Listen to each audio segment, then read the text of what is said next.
Welcome to another Be.Tech.Construction online tutorial. This is continuing the mental wellbeing in construction series that we're doing, how building design can affect mental health.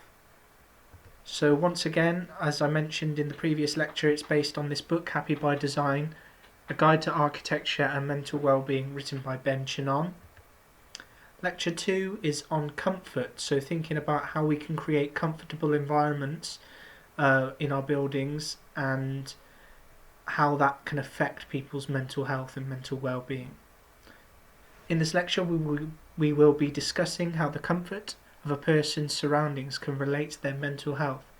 People work in a range of environments, and we will discuss how design can play a part in improving people's mental well-being in terms of comfort. In a time where people are always looking to cut costs, all too often the use of plain finishes are used. Things like carpet tiles, things like plasterboard tend to be the things that people go for if they're looking to reduce the price of the project. But it has been suggested that if people are in touch with raw and natural materials, this can have a positive effect on mental well-being. Things like plants, sand, exposed brickwork and timber could all be used for this reason.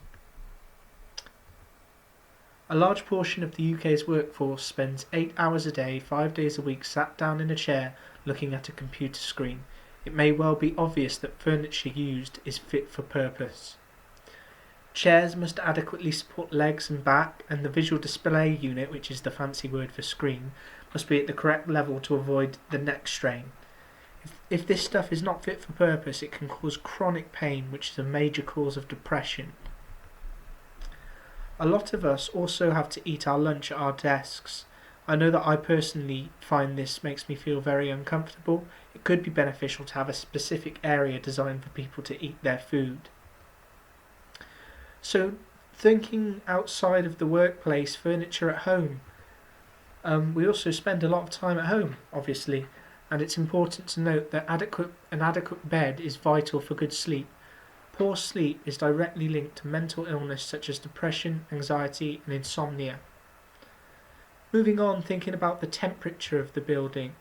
Everybody can relate to being too hot or too cold. If a building makes us feel either of these for a prolonged period, this could have a negative effect on mental health.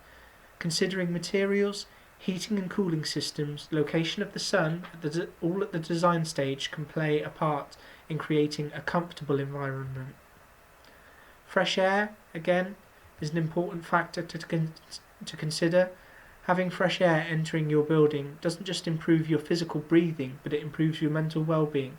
An open window allowing a breeze can have a very positive psychological impact. Not only breeze, but smells and sounds can bring us closer to nature and improve mental well-being.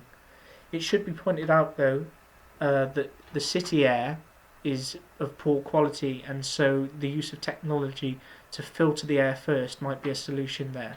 So having open windows in the busy cities where the air is actually quite polluted might not be so good for your physical and mental well-being, and so the use of filters and things that can clean the air and before it reaches the people inside the building may be used.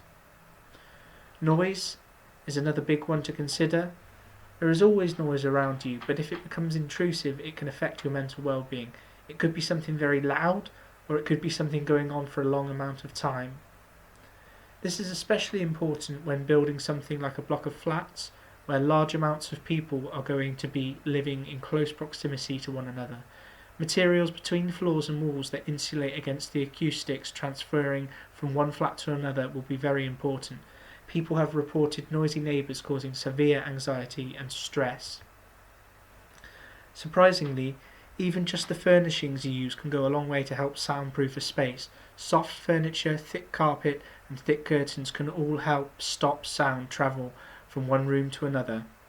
Existing buildings can be retrofitted with new floorboards, ceiling tiles or wall panels specially designed to absorb sound rather than let it pass from one room to another. Take special care when building next to busy roads, airports and railway tracks. Insulation and specialised doors and windows can help reduce the noise. Also, if building roads you can line either side with trees to help absorb the sound. And that brings us to the end of the micro lecture on comfort, and we'll be moving on to another one shortly.